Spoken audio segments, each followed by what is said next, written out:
এদিকে জল্লাদ রাজকন্যাকে নিয়ে এক গহীন বনে হাজির হয়।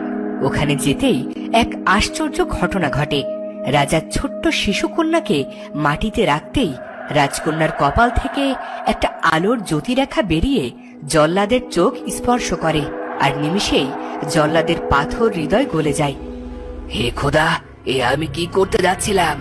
এমন নিষ্পাপ মাসুম বাচ্চাকে আমি হত্যা করতে যাচ্ছিলাম, কিন্তু নিজের জন্মের পেছনে ওর তো কোনো হাত নেই।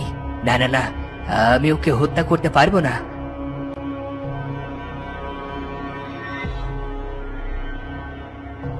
কিন্তু ওকে তো প্রাসাদে নেওয়াও যাবে না, এতে তো বাঁচবেই না, উল্টো রাজার আদেশ অমান্য করায় আমার ফাঁসি হয়ে যাবে।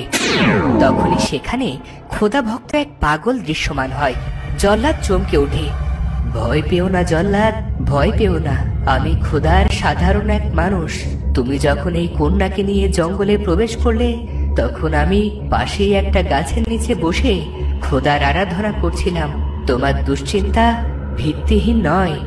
রাজকন্যাকে না মেরে জীবিত নিয়ে প্রাসাদে ফিরলে মহারাজ তোমার গর্দান দেবেন।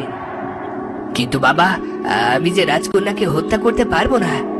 আমি জানি তোমার মধ্যে শুভ বুদ্ধি জাগ্রত হয়েছে, তাই আমি তোমায় সাহায্য করব।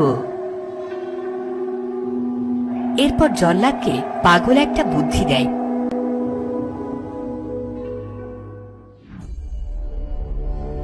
আর পাগলের সেই পরামর্শ অনুযায়ী জল্লাদ বন থেকে একটা হরিণ শিকার করে। তারপর হরিণের রক্ত রাজকন্যার কাপড়ে মাখিয়ে সেই কাপড় নিয়ে জল্লাদ রাজপ্রাসাদে ফিরে যায়।